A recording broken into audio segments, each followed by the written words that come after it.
We are just a shade over a week away from NASCAR bringing all the excitement of stock car racing to Austin, to Circuit of the Americas, the home, of course, the Formula One World Championships, MotoGP, and now for the second year, NASCAR bringing the EchoPark Grand Prix. And a driver that will be involved with that joins me now on the Vaqueros Cafe and Cantina hotline. He drives the number 47 Sunny D Chevy Camaro for JTG Doherty Racing.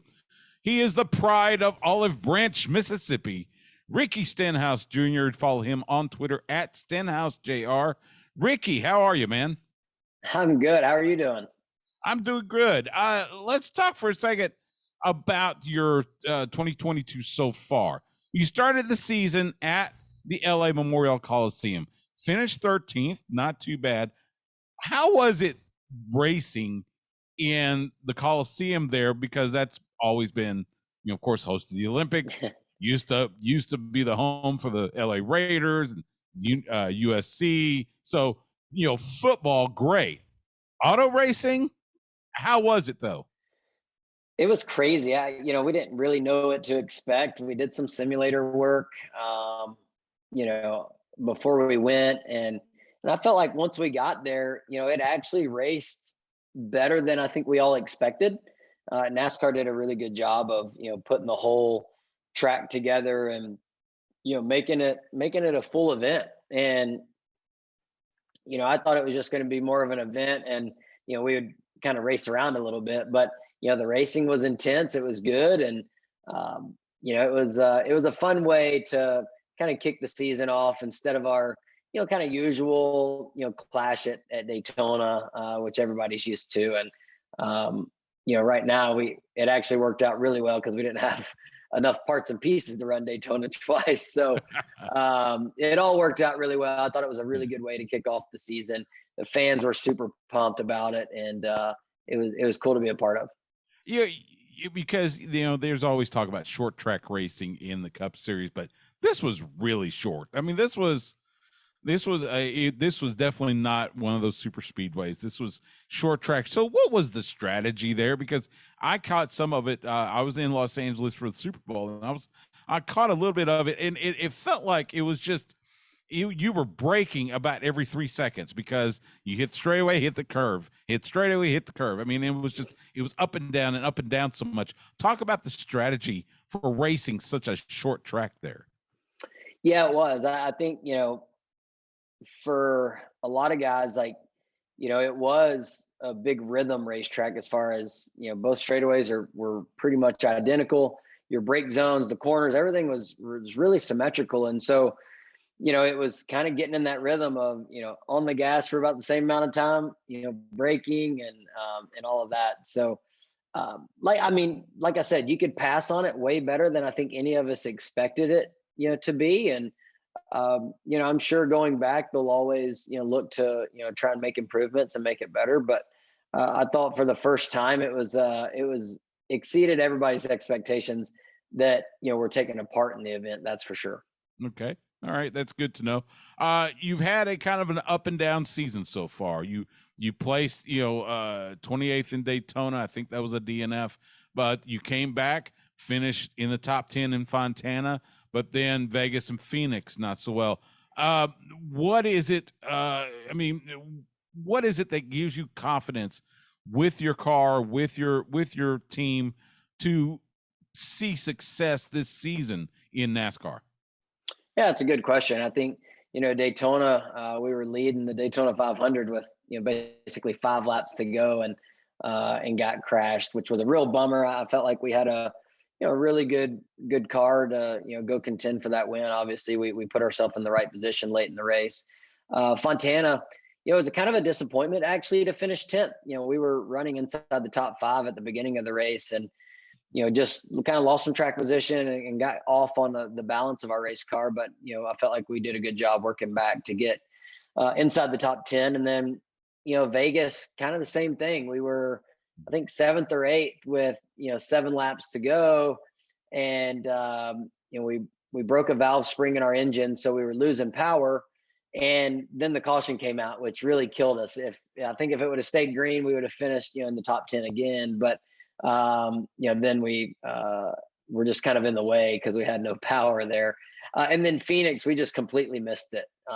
We didn't get a lot of practice for some mechanical issues that we had to fix, and then just really completely missed the setup on it.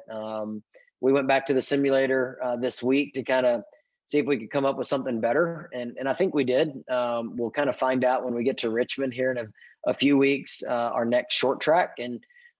But yeah, I've got confidence that, on the 1.5 miles, the Daytonas, Talladegas, Atlanta this weekend, things like that. I think we're really solid on. We got to work on our short track package.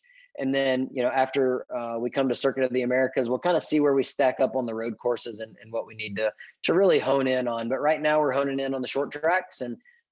But I've been really happy with, how we've been on all the other racetracks. Yeah, you just mentioned, of course, coming to COTA next week. This will be the first road course race for the season, plus the first road course race for the next gen car. What has it been like to get used to that next gen car? We've heard all the differences that you guys are experiencing versus what you drove last year. So talk for a second about the differences in the next gen car. Yeah, they're definitely totally different, especially on the ovals. And, I think, we've been so comfortable on the ovals for the longest time because the cars haven't really changed that much. And, this was just something that isn't as comfortable, and you're not sure how far you can let the car step out without that being too far. And I think that is something that everybody's almost trying to find the limit, and, obviously pushing too far over the limit every now and then. So, that's one thing. I think on the road course, it's going to be totally different as well. We've had one test at the Charlotte Roval. The brake zones are, you can drive up into the corner so much deeper, with the brake package that we have on the next gen car. The sequential shifting is going to make it, more enjoyable for us on the road course. But it's, like I said, it's more of a road course car. So I think we're going to see some good racing at Circuit of the Americas here pretty soon. Yeah, absolutely. Before we get to COTA, I was doing some research, found out you're an avid golfer. Now, you know that you guys are coming in the same weekend as the PGA. PGA is going to be here in Austin. I do know that. I don't know why we did that. Well, so the Dell Technologies match play happening at Austin Country Club next weekend. First, any shot you may, sneak out and go catch a few holes over at ACC? I think we're planning on actually going over there early in the week and playing a few holes with the guys, and then maybe trying to get them out to the track, see if I can give them a few laps around COTA. So I think they would enjoy that. I would definitely have a lot of fun doing that. But then, yeah, I mean, I hope they get a lot of fans out there Friday, Saturday, and then the fans come out and watch us race on Sunday. I think it's going to be a great weekend, no matter what. Yeah, I'd like to see you paired up with, say, Scotty Scheffler. Maybe y'all hit a few. He's hitting the ball really good right now. So, hey, you're single digit handicap, so I think it might. I shot my best round. I tied my best round in Phoenix the other day, and so I'm feeling good about my game. All right. Phoenix got some great courses. I know. Let's get to Circuit of the Americas. Let's talk about COTA. Last year you were there for the first one. You finished, I believe, 22nd. Just talk for a second. I mean, and it was a mess. Let's just be honest. Survival. With the rain and everything. And the fact that you guys even ran in the rain was astounding to me. What did you learn about the COTA track last year that you can bring forward to this year? Well, I hope that I take nothing from that, and that it's not raining. Because that racetrack is so much faster, than what we really got to experience while we were there. Mm-hmm. I think the dry conditions. I mean, that track is the first part of that track has got so much speed. And, trying to hit your marks is really important through turn one down through the S's, kind of, sets up your whole lap. And, for us, that's going to be pretty crucial and important to get out and practice and try and put some good, consistent laps together. hopefully we got our car dialed in on the simulator. I think we got a pretty good setup, going into practice. But, I think one thing I did learn last year that I can bring to this year is how to get in the racetrack. I feel like that place is so big. I got turned around a few times trying to figure out which way I was supposed to go to get into the racetrack. And so I finally found that out, and I feel a lot more comfortable going back. Yeah, it is. It's pretty massive, and I will let you know the weather forecast right now calls for clear skies all weekend long next weekend. So I think we're good to go. I'm sure the golfers are going to love that as well. Yeah, well, hey, why not? It's going to be a beautiful weekend. One of the things I remember Martin Truex Jr. talking last year about turn one being the turn of calamity or something like that, because I mean that's from the start you're heading uphill and then you make that absolute almost coming straight back, and getting 3, 4, 5 wide on that turn one. That's got to be one of those knuckle clenching type scenarios, I gotta imagine. It is. I don't really know what position you want to be in. It was obviously raining and wet when we were there, and it was still kind of crazy, even though I felt like people were kind of taking it easy, especially early on in the race. That kind of went out the window the later we got into it. But I think for us, you can be the front straightaway is so wide, and the entry to that corner is there's a lot of asphalt. And for me personally, I think I want to be on the inside and not let anybody dictate what I want to do going into the corner.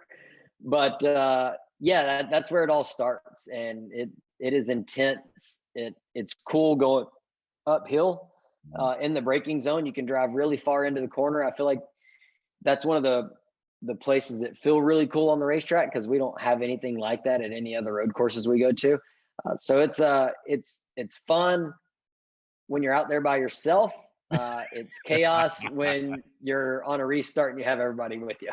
Believe me, I've watched multiple series, F1, IndyCar, and it's just chaos when they hit that turn one. It's like a funnel. It is. Like everything all of a sudden just comes down to that one point at the apex of turn one. You're absolutely right. The weekend starts with the Camping World Truck Series, the XPEL 225. That'll be Saturday, March 26th at noon Central. You can see it on all 3 races on FS1. The Xfinity Series will be that Saturday at 3:30 p.m. Central, and then the EchoPark Automotive Grand Prix, 68 laps on Sunday, March 27th, 2:30 p.m. Central, again followed on FS1. Before I let you go, Ricky, you're coming to Austin, so give me maybe 1 or 2 things besides the racing and the golf that you might want to experience or have or whatever when you get here to the ATX. Good food and good music is always good. We got some friends that live in Austin, so we'll go hang out with them and do a little shopping around. There's always some good shopping in Austin, but I think for the most part, music, food, and racing, and go catch a little golf as well.